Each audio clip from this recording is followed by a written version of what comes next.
soit le Seigneur. Amen. Quelle joie d'être ensemble. Quel bonheur de pouvoir ensemble louer le Seigneur comme nous l'avons fait ce matin avec cette liberté de l'esprit qui nous conduit à acclamer la bonté, la grandeur, la fidélité de Dieu. Amen. On ne s'est pas concerté avec Guillaume qui a conduit ce temps de louange ce matin, ni sur le sujet de la prédication, ni sur le type de chant, bien évidemment. Chacun se place devant le Seigneur et laisse Dieu agir dans son cœur.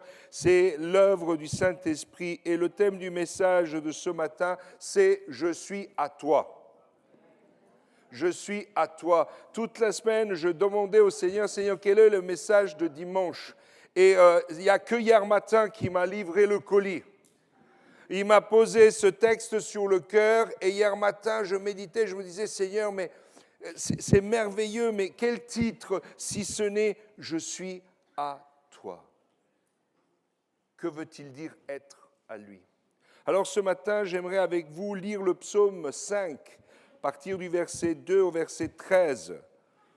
C'est une prière qui s'élève, c'est un chant qui a été écrit par David, le roi David, qui exprime auprès de Dieu cette volonté, pas seulement d'être entendu dans sa prière, mais aussi d'être tout entier à ce Dieu merveilleux. La parole de Dieu dit ceci, « Prête l'oreille à mes paroles éternelles, comprends mon gémissement.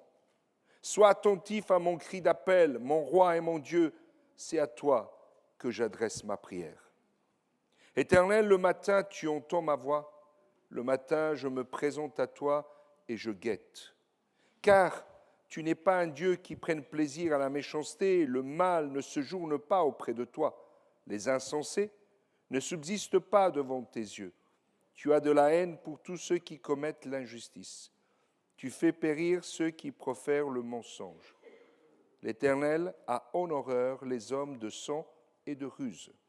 Mais moi, par ta grande bienveillance, je vais à ta maison, dans la crainte qui t'est due, et je me prosterne devant ton saint temple. Éternel, conduis-moi dans ta justice, à cause de mes détracteurs, aplanis ta voix devant moi. Car il n'y a rien de sûr dans leurs propos. Leur être intérieur n'est que ruine, leur gosier est un sépulcre ouvert, et leur langue, ils la rendent flatteuse. Traite-les comme des coupables, ô Dieu. Que leurs desseins amènent leur chute. Rejetés à cause de leurs crimes sans nombre, car ils se révoltent contre toi. Alors, tous ceux qui se réfugient en toi se réjouiront. Ils exulteront à toujours et tu les protégeras. Ils exulteront en toi, ceux qui aiment ton nom. Car toi, Éternel, tu bénis le juste. Comme un bouclier, tu l'environnes de faveur. Amen. Dans ce texte, David exprime cette volonté de mettre Dieu à la première place. Mon Dieu et mon roi, c'est à toi que j'adresse ma prière. À qui adressons-nous nos prières? À qui apportons-nous nos besoins? À qui et en qui espérons-nous pour une solution lorsque les problèmes et les difficultés sont là? Parce que, sauf erreur de ma part, des problèmes et des difficultés, il y en a. Oui ou non? Il y en a, malheureusement, on aimerait bien dire il n'y a pas de problème. Qu'est-ce que ça serait beau de se lever un matin et se dire « pas de souci, pas de problème ». Mais je crois qu'à la fin, on s'ennuierait. Vous n'êtes pas convaincus? Non, c'est vrai, de temps en temps, on aimerait bien avoir un peu de répit. Parfois, on dit « Seigneur, permets finalement que cette journée soit différente ». Et vous savez, dans le psaume 23, ce texte que vous connaissez bien, il dit « Seigneur, conduis-moi vers des eaux paisibles ». Parce que parfois, on n'est que dans les eaux tumultueuses. Il y a une période, on a expérimenté le fait d'avoir tout le temps des tuiles qui tombent sur la tête. J'ai dit à ma femme, on peut construire 10 maisons avec toutes les tuiles qu'on a. Et le matin, on se levait, on se disait, mais quelle est la tuile qui va nous tomber sur la tête? Et un jour, en lisant le psaume 23, j'ai dit, Seigneur, moi j'en ai marre des tuiles. Amène-moi vers des eaux paisibles. Seigneur, je ne veux pas compter les tuiles, je veux compter sur la bonté de l'Éternel. Seigneur, je veux espérer en toi et je sais que tu es celui qui vient au secours de celui qui se confie en toi. Mais je me suis rendu compte que par mon langage même, je n'appelais que les tuiles. Par mes propos, par mon regard sur les choses, je ne l'appelais que des tuiles. Ah, j'aurais pu mettre une entreprise. Emmanuel Tuilage. Mais finalement, ce n'est pas à des tuiles que Dieu nous a appelés, n'est-ce pas? Il nous a appelés à vivre quelque chose de merveilleux. Alors ce texte dit, Seigneur, c'est à toi que j'adresse mes prières. Parfois, vous savez, dans nos propos, dans nos discours, c'est presque si on comptait sur l'un ou l'autre, voire même sur le pasteur. Alors je vais vous dire tout de suite, inutile que vous priez sur le pasteur parce qu'il ne peut rien pour vous. Mais ensemble, on peut s'approcher du Seigneur. Moi, je n'ai pas de baguette magique. Ce que j'ai, je vous le partage, c'est Jésus. C'est lui qui a la solution. Et si bien évidemment le Seigneur nous place là, c'est pour se soutenir les uns les autres dans toutes les épreuves que nous avons. Et aussi nous rappeler toutes les fois où Dieu est intervenu. Qui a déjà vu Dieu intervenir dans sa vie? Au moins une fois, au moins une fois. Levez la main bien fort, bien haut. N'ayez pas peur. Il n'y a pas de piège. Au moins une fois. Amen. Et je voudrais vous dire encore ce matin, je suis sûr que si on commençait à réfléchir, on se rendrait compte qu'on devrait rester la main levée toute la journée parce que, oh, combien de fois Dieu est intervenu. Alors qu'on passait la route, on n'a même pas vu le danger, alors qu'on était en train, un jour, mes frères et sœurs, pris dans mes pensées, je pars à la salle de bain prendre ma douche. Ma mère avait laissé son sèche-cheveux sur le bord de la baignoire. Magnifique ça. Je pense qu'elle voulait me faire un petit frisottis. Et lorsque j'étais là dans mes pensées, d'un coup d'œil, je vois le sèche-cheveux glisser dans la baignoire. J'ai fait juste un temps à me pousser vers l'extérieur et le poids et le coup de jus m'ont renvoyé. Ah, ça secoue, hein. Et là, ce jour, j'ai dit, Seigneur, tu m'as donné une deuxième possibilité, une deuxième occasion. Alors, quand nous, parfois, on dit que oui, les choses se passent, mais Dieu ne fait rien pour nous, je voudrais vous dire, si seulement on pouvait analyser toutes les fois que Dieu a mis ses anges autour de nous, on serait étonné, on se dirait, même quand je pensais être seul, je n'étais pas seul. N'est-ce pas? Alors, dans ce texte, le psalmiste, il dit, Éternel, dès le matin, oui, Seigneur, tu entends ma voix, le matin, je me présente à toi et je guette. Proverbe chapitre 21, verset 2 dit « Toutes les voies de l'homme sont droites à ses yeux, mais celui qui pèse les cœurs, c'est l'Éternel. » Vous savez, parfois, dans notre manière de voir, on peut croire être dans le juste, mais le fait de se présenter devant le Seigneur, c'est aussi accepter que Dieu nous dise s'il y a quelque chose qui ne va pas. Quand dans une relation, il y a un moment d'incompréhension, généralement, on s'enferme dans le silence. C'est vrai ou pas? On ne sait pas comment dire les choses et parfois, comme on ne veut pas faire pire, on reste dans le silence. Et alors, peut-être que le mari dit à sa femme, « Ça va ?» Pourquoi? Vous avez le même langage codé chez vous? Et toi, ça va? Qu'est-ce qui s'est passé?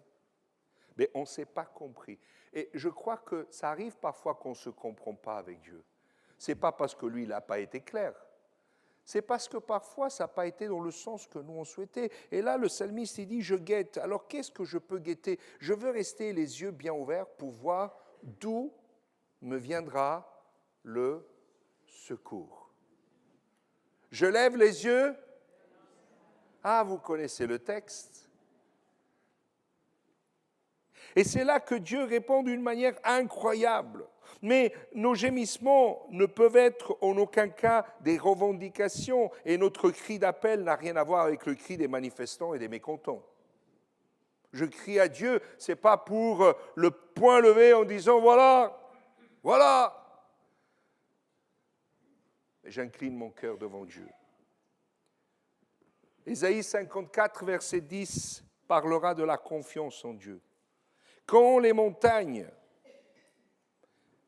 s'éloigneraient, quand les collines chancelleraient, mon amour ne s'éloignera point de toi et mon alliance de paix ne chancellera point, dit l'Éternel qui a compassion de toi. C'est une déclaration d'amour, non? Ce n'est pas nous qui la faisons à Dieu, c'est Dieu qui nous fait cette déclaration d'amour. Lorsque les montagnes s'éloignent, lorsque les choses, elles bougent, lorsque les difficultés, elles sont là, quand les collines chancellent, quand ça tremble sous tes pieds, quand tu perds tes repères, quand tu es dans la confusion, quand tu es dans un moment de tristesse profonde, Dieu te dit, mon amour ne s'éloignera point de toi. Amen. Pas seulement son amour, mais aussi sa présence. Vous savez, si Dieu s'éloignait de nous, on aurait un vide horrible. Même si on ne l'entend pas, même si nos oreilles n'arrivent pas à percevoir ou notre cœur n'arrive pas à percevoir la pensée de Dieu, sa présence remplit notre vie. Parce que s'il n'était pas là, ça serait le vide total. Ce vide que nous avons connu avant de rencontrer le Seigneur. Ce vide qui faisait de nous un être mort, sans vie, sans espérance. Mais le texte dira, dès le matin, je prie, je me présente, je m'attends. Alors est-ce que nous aussi ce matin, est-ce qu'on se présente devant le Seigneur? Est-ce qu'on s'attend à Dieu? Nous avons chanté des chants qui nous disent finalement, je suis à toi, n'est-ce pas? Je suis prêt à te servir. Est-ce que c'est vrai? Est-ce que Dieu peut nous demander tout ce qu'il veut? Abraham, un jour, il s'est vu demander de la part de Dieu quelque chose de particulier, pas qu'une seule fois. La première fois, Dieu lui dit, quitte la maison de ton père et pars. Je te donnerai un autre héritage. Vous savez, ce n'était pas évident de laisser ce qu'il avait pour quelque chose qu'il ne savait pas où c'était. Nous, on aime bien savoir où on va, non? Oui ou non? Même lorsqu'on sort, on va où ce matin? On fait quoi aujourd'hui? C'est quoi le programme? On s'organise comment? Et là, le Seigneur dit, tu montes dans le bateau et moi je conduis. Seigneur, mais on va où? T'inquiète pas, suis-moi. Il faut beaucoup de confiance pour suivre le Seigneur comme ça. Et une autre fois, Dieu lui dit, tu vas me donner ton fils, celui que tu aimes. Quelle demande particulière. Le fils que tu aimes, celui que tu as tellement attendu. Mais vous savez pourquoi Abraham a su qu'il pouvait compter sur le fait que Dieu avait déjà un projet? Parce qu'avant d'être père, Dieu l'avait fait devenir un père. Si vous regardez bien l'histoire d'Abraham, il a attendu énormément avant d'avoir un enfant. C'est vrai ou pas? Et quand est-ce qu'on voit en Abraham cette qualité de père? À quel moment on voit qu'Abraham, il est prêt à devenir père? C'est lorsque le Seigneur lui dit ce qu'il va faire pour la ville, la destruction qu'il va y avoir sur cette ville. Et là, Abraham, il intercède comme un père intercède pour ses enfants. Son cœur était prêt à être père. Il avait eu besoin de temps pour réaliser combien un père doit s'attacher à ses enfants. Et en sachant cela, il savait que Dieu le Père était attaché à lui. Est-ce que tu sais que Dieu est attaché à toi? Qu'il t'aime profondément. Il te considère comme la pupille de ses yeux. Je crois que parmi nous, personne est ignare sur le fait de dire si un jour je devais même donner ma vie pour mes enfants, je suis prêt à le faire. Si un jour il y avait un besoin, si un jour un de mes enfants, qu'est-ce que je suis prêt à faire? Et qu'est-ce que Dieu est prêt à faire pour toi? Je veux te le dire, il a donné son Fils. Voilà qu'est-ce qu'il était prêt, Dieu, à faire. Donner son Fils unique pour que toi, tu connaisses la vie éternelle, toi et moi. Et il a fait de nous des frères et des sœurs. Amen. Comment se sentir seul face à cela?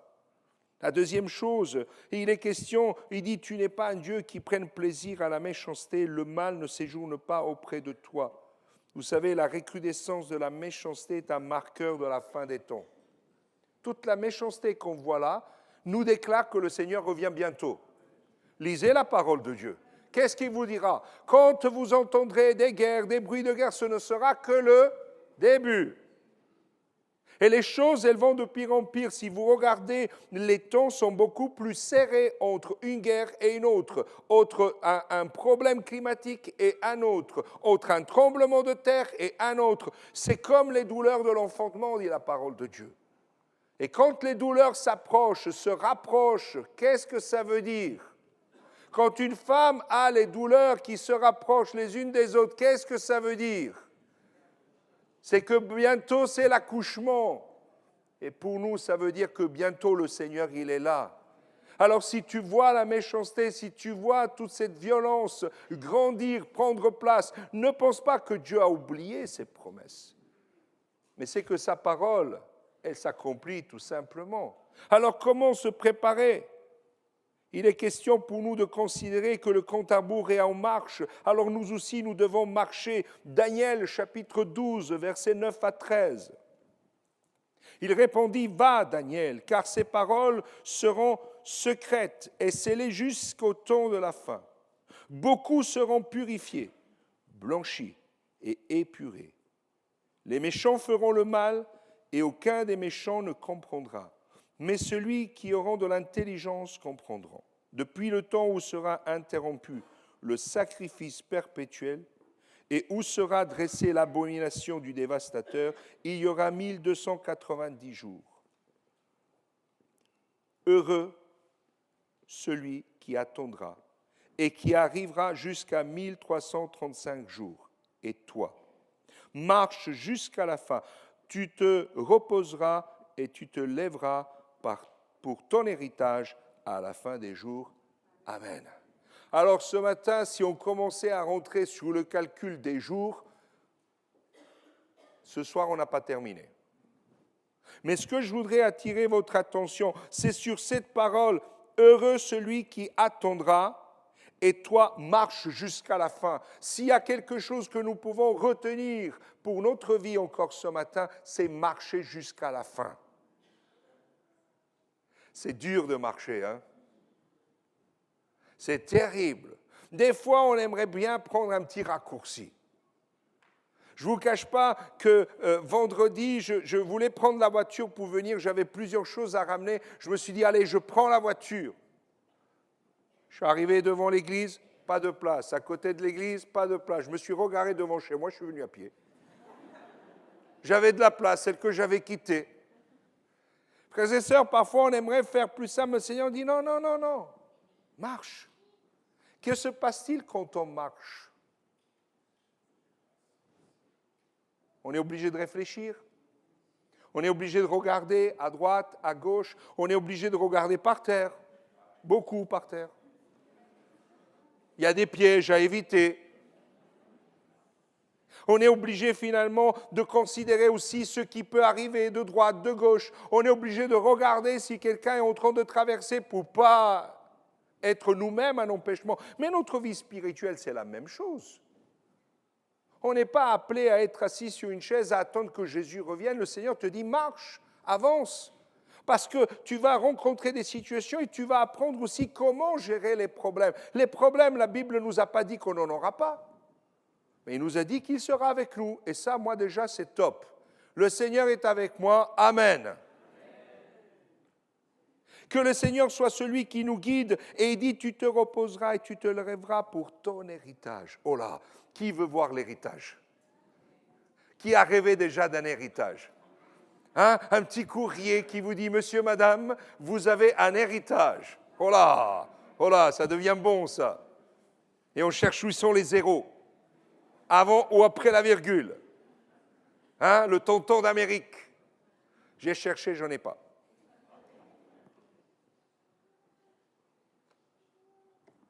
Parfois, on aimerait que les choses, elles se fassent selon notre vision. Mais Dieu nous permet de voir que notre héritage n'est pas ici-bas. D'ailleurs, il nous dit de nous faire un trésor. Amen. Ici, on peut cumuler beaucoup de choses et il y a un homme qui va être heureux parce que ses terrains lui ont beaucoup rapporté. Et il se dit, ô mon âme, repose-toi, regarde, tes greniers sont pleins, ta terre a bien rapporté, tu vas détruire, tu vas faire plus grand et après tu diras à ton âme, repose-toi. Et il y a une voix qui lui dit,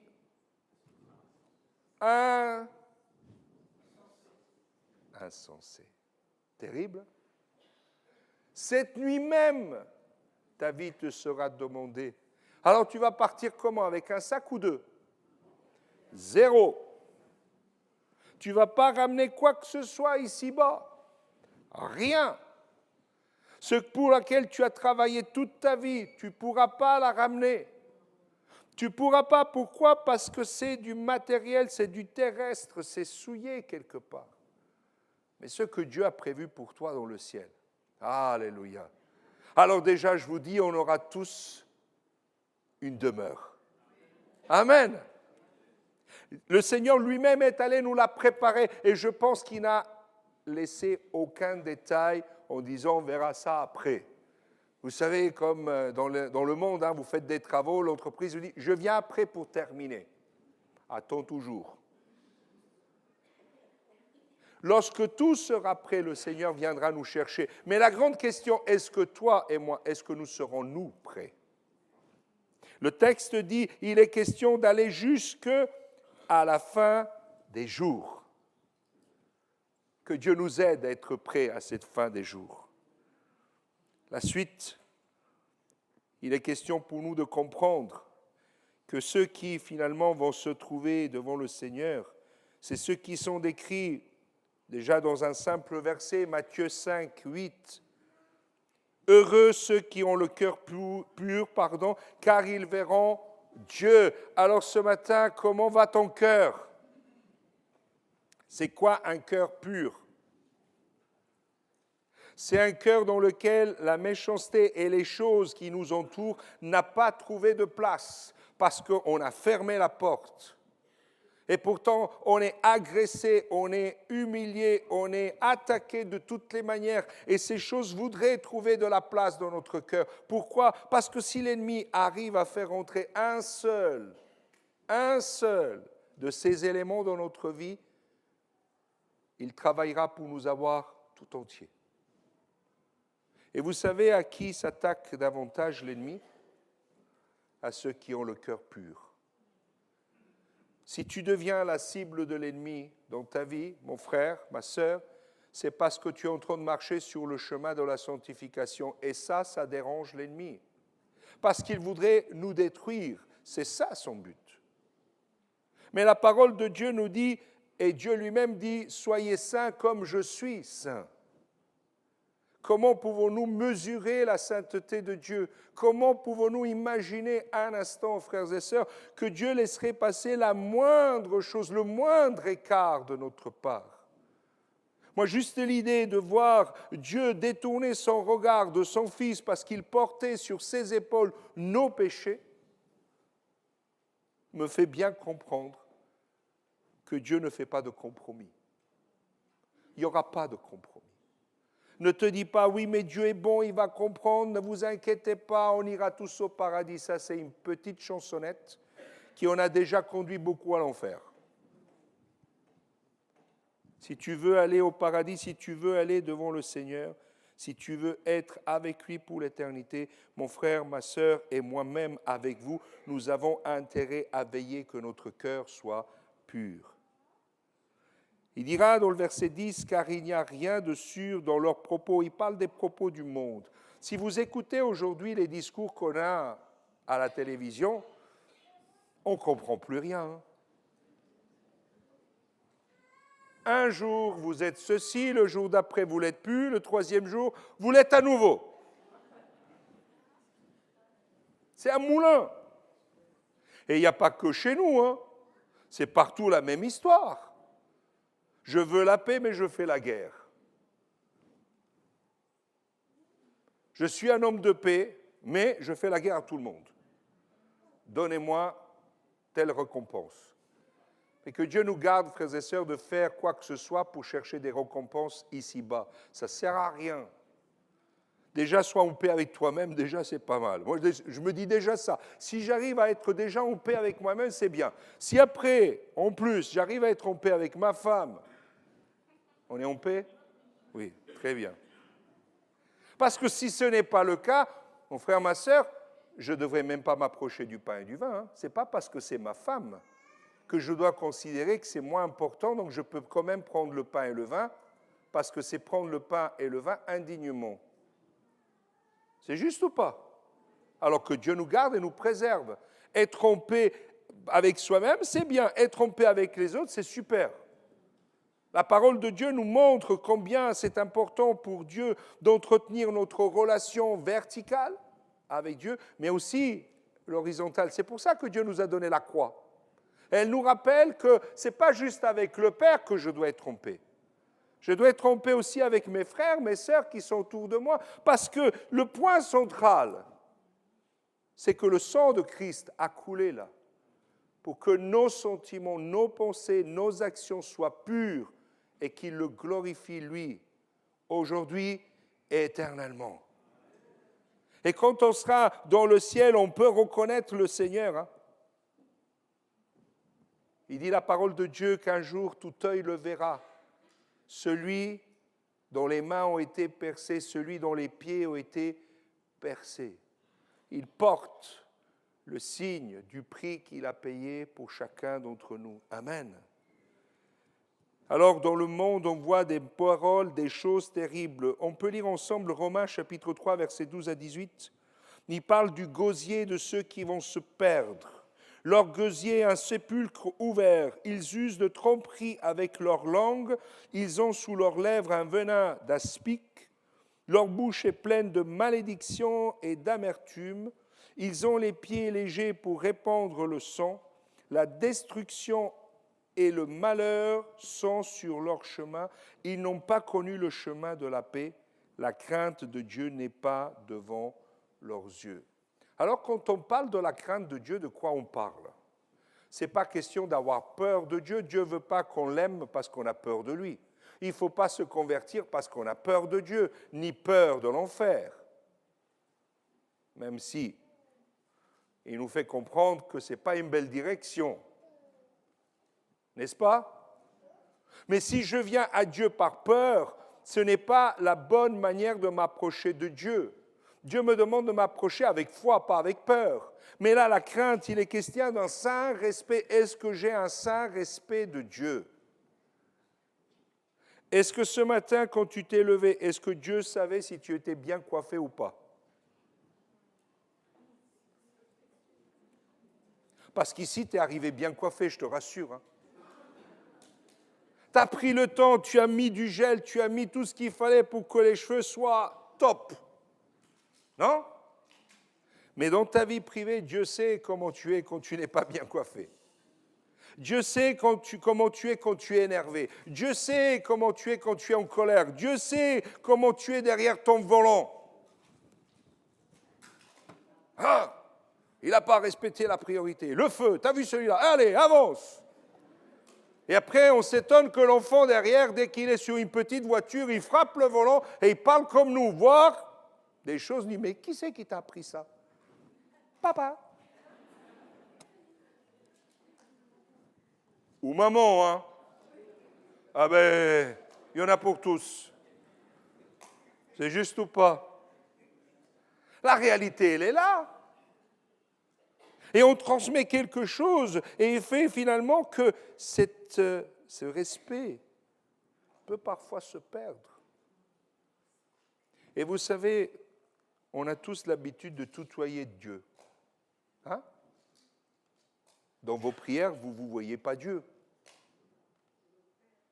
C'est notre Père.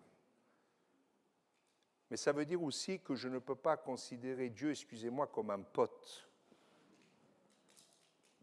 Je dois avoir du respect pour Dieu. Parce que s'il me fait la grâce de pouvoir lui dire « Tu es mon Père », je me dois d'être un vrai fils. Un fils qui ne manque pas de respect à son père. Un fils qui honore son père. Combien c'est beau pour des parents d'entendre dire vos enfants, mais qu'est-ce qu'ils sont gentils, mais qu'est-ce qu'ils sont super, mais qu'est-ce qu'ils sont mignons, mais qu'est-ce qu'ils sont polis. Je dis, oh, c'est mon fils. Oui ou non? Ah, on est fiers. On ne serait pas si fiers si on disait, ah, ton fils quand il s'énerve, ah, ton fils ceci. On dit, oh là là, on fait les comptes à la maison. Et si on devait avoir un rapport, parce qu'on est dans le premier trimestre, quand est-ce qu'ils arrivent les notes de l'école? Il y a des étudiants ici, levez la main. S'il vous plaît. Ah, il y a un prof. Alors, dis-nous, s'il te plaît. En décembre, d'accord. Donc, c'est juste pour les fêtes de Noël. Comme ça, si vous savez si c'est un cadeau ou du charbon. Hein? Et je ne sais pas vous, mais moi, j'arrivais toujours avec ce papier, je me disais, oh là là là là là là, ça va barder. Souvent, il y avait écrit « peut mieux faire ». Et moi, je disais, mais est-ce qu'il veut le faire? Ça a été comme ça pendant des années, jusqu'au jour où Dieu a changé mon cœur. Et j'ai compris que je me devais d'honorer aussi mes parents dans mes études. Et la première fois où ma mère est venue à l'école, elle me dit, qu'est-ce que je dois m'attendre aujourd'hui? Ah, je ne sais pas. Ah, je ne sais pas. Mieux, pire, tu verras. Et là, dès qu'elle est arrivée, le premier prof, oh madame, qu'est-ce qu'il est bien votre fils? Je dis, là, quoi? Je vous assure, il s'est mis à grêler en Calabre. On n'a jamais vu de la grêle. Ce jour-là, il s'est mis à grêler. J'ai dit, maman, dans le ciel, ils ouvrent des bouteilles de champagne. Je dis, mais t'habitues pas, parce que quand même, hein. Qui aimerait, le jour qu'il est devant le Seigneur, entendre le Seigneur lui dire, entre, bon et fidèle serviteur? Qui voudrait? Cette bonté, cette fidélité, où est-ce qu'on doit la vivre? Où est-ce qu'on doit la mettre en route? Où est-ce qu'on doit l'exercer? Où est-ce qu'on doit faire les choses? C'est quand on sera dans le ciel? C'est trop tard. C'est là que tu dois être bon et fidèle. C'est là que tu dois honorer ton Dieu. C'est là que tu dois servir l'Éternel. C'est là que tu dois apprendre à aimer comme Christ t'a aimé. Amen. J'ai ramené avec moi un outil.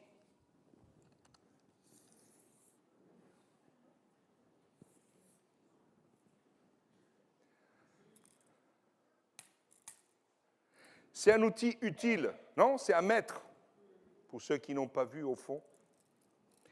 Et on se base sur cela pour donner des dimensions. On l'utilise pour beaucoup de choses, que ce soit dans la construction, mais aussi dans les habits. Hein? Alors imaginez si vous donnez à quelqu'un pour vous faire une jupe, une taille, et parce que vous voulez avoir une petite taille de guêpe,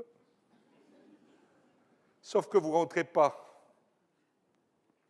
Qu'est-ce qui se passe? Vous serez nu.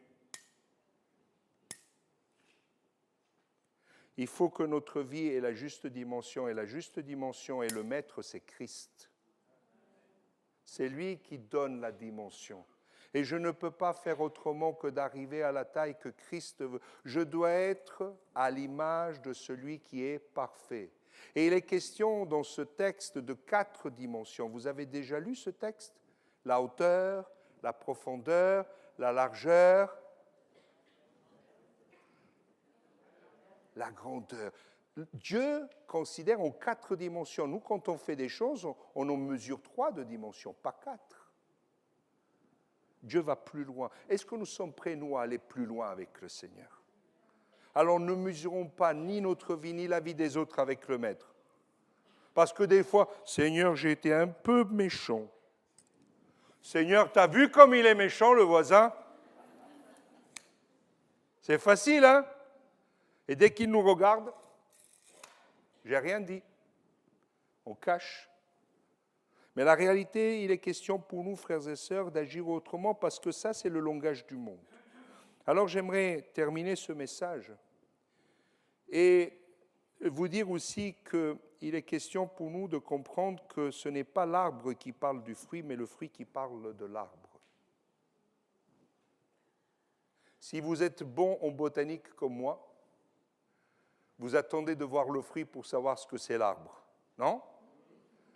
Surtout si vous allez dans un pays que vous ne connaissez pas trop, vous voyez des arbres, ils sont beaux, ils sont magnifiques, mais qu'est-ce que c'est? Vous avez besoin du fruit pour définir qu'est-ce qu'est l'arbre. Frères et sœurs, je vous rappelle que le Seigneur, et ça a été dit encore ce matin dans une parole, il s'est approché d'un figuier. Et parce qu'il n'y avait pas de fruits, Dieu a maudit le figuier. Non? Parce que le figuier ne portait pas de fruits. C'était quelque chose de stérile, c'était quelque chose d'inutile. Est-ce que le fruit dans ta vie te permet finalement d'être à l'image de celui qui veut que tu portes du fruit? Christ. Il dira, mais moi, par ta grande bienveillance, verset 8, je vais à ta maison dans la crainte qui t'est due. Je me prosterne devant ton saint temple. Éternel, conduis-moi dans ta justice. À cause de mes détracteurs, aplanis ta voix devant moi. Qui veut voir le Seigneur aplanir sa voix devant lui? Mais il est question d'être dans la maison du Seigneur, d'avoir une sainte crainte pour Dieu et de se conduire dans la justice. Et là, Dieu a plani pour nous les chemins. Il y a des choses que nous, on n'aurait jamais imaginées. Et Dieu le fait pour nous. Amen. Dieu est bon et miséricordieux. Il fait quelque chose parce qu'il prend soin de nous, mais parce que nous sommes aussi à l'image de ce que lui, il attend. Alors tous ceux qui se réfugient en toi, ceux qui aiment ton nom, ils se réjouiront, ils exulteront à toujours et tu les protégeras. Ils exulteront en toi. Nous avons loué le Seigneur pour rentrer. Amen. Mais il est important pour nous de louer le Seigneur aussi en repartant. Qui connaît le psaume 100? Vous l'avez déjà lu. Je ne vais pas vous le relire, je ne vais pas faire une autre prédication, mais simplement considérer qu'il dit « Rentrez dans sa présence avec louange, avec gloire, chantez, acclamez l'Éternel, donnez de la joie, parce que nous nous retrouvons dans la présence du Seigneur. » Mais après, on rentre dans le Saint-Lieu. Non? Et là, excusez-moi, mais on baisse d'un ton. Ça devient plus... Et lorsqu'on rentre dans le lieu très saint, là, on rentre et on ressort d'une certaine manière. On ne fait pas du n'importe quoi. Et vous savez que ce matin, on est dans la sainte présence de Dieu. Tu ne sors pas en tournant le dos à Dieu. Tu repars en marche arrière, tranquillement, tout doucement. Certains ont pensé faire n'importe comment. Ils ont dû être sortis en tirant sur la ficelle qui était attachée à leurs pieds. La clochette a fini de sonner. Hein. Il n'y avait plus de mélodie, il n'y avait plus rien. Mais il est question pour nous de dire, Seigneur, je veux être dans ta présence. Et en ressortant, Seigneur, je ne veux pas oublier ta bonté. Toute la semaine, Seigneur, je veux glorifier ton nom. Et vous savez quoi? Si toute la semaine, vous avez loué le Seigneur, dimanche prochain, celui qui fait chanter, mais ça sera encore plus simple. Pourquoi? Parce que notre cœur est prêt. Parce que nous n'avons pas attendu le dimanche pour louer Dieu, mais on l'a fait tous les jours. Amen. Gloire à Dieu. Que le Seigneur fasse que notre voix s'entende dans cette ville. Il y a des conversions qui peuvent se faire au-delà du mur de votre maison. J'ai rencontré quelqu'un qui s'est converti parce que pendant la Covid, sa voisine, elle écoutait les messages et les chants. Elle collait son oreille au mur. Pour entendre, elle a mis un verre. Elle m'a dit, pasteur, j'ai pris un verre comme dans les films. Hein, les espions, ils mettent le verre pour entendre. Et un jour, comme la voisine, elle était à la fenêtre, elle dit, mais tu écoutes toi, tu fais quoi? Tu entends? Parce que ça t'intéresse. De l'autre côté, elle forçait hein, quand même un peu. Hein. Ça t'intéresse? Mais écoute, on va écouter ensemble. Je laisse la fenêtre ouverte. Et finalement, cette femme, elle s'est convertie. Béni soit Dieu. Amen. Loue le Seigneur, glorifie Dieu dans ta vie par ta manière d'être, par ta manière de faire. Et dis, toi qui vas à Dieu, attends-toi tout de Dieu. Bénédiction et protection, car toi, l'Éternel, tu bénis le juste, et comme un bouclier, tu l'environnes de faveur. Nous avons besoin de la faveur de Dieu. Face aux difficultés, face aux problèmes, on a besoin de la faveur de Dieu. Pour savoir éduquer nos enfants, on a besoin de la faveur de Dieu. Pour leur accorder un avenir, nous aussi, on a besoin de la faveur de Dieu. Pour le travail, on a besoin de la faveur de Dieu. Pour prendre soin de nos parents, pour prendre soin de nos familles, on a besoin de la faveur de Dieu. Pour servir Dieu, on a besoin de la faveur de Dieu. Alors si nous avons besoin de cela, inclinons nos têtes ce matin et disons, Seigneur, je suis devant toi. Seigneur, je viens dans ta présence. Seigneur, avec un saint respect, nous nous plaçons devant toi encore ce matin, sachant, Seigneur, que, Seigneur, rien de tout ce que nous pouvons faire ou dire, Seigneur, aurait pu changer, Seigneur, quoi que ce soit dans notre destination, si toi, tu n'avais pas accordé, par le sacrifice de Jésus-Christ, ce chemin nouveau, cette route qui nous a été ouverte, Seigneur, pour que nous puissions, Seigneur, recevoir le pardon, la grâce et le salut. Mais Seigneur, c'est le début d'une nouvelle vie. Et nous désirons, Seigneur, comme ça nous a été encore rappelé ce matin, marcher, avancer avec toi. Alors accorde-nous ta sagesse, accorde-nous ta force, Seigneur. Merci encore. Merci pour ta bénédiction. Merci pour ta fidélité. Seigneur, et que tous les jours de notre vie, nous puissions t'honorer, te glorifier, t'exalter et voir ta main à l'œuvre dans nos vies. Seigneur, qu'à toi et à toi seul revienne toute la gloire. Nous t'avons prié au nom de Jésus-Christ. Amen.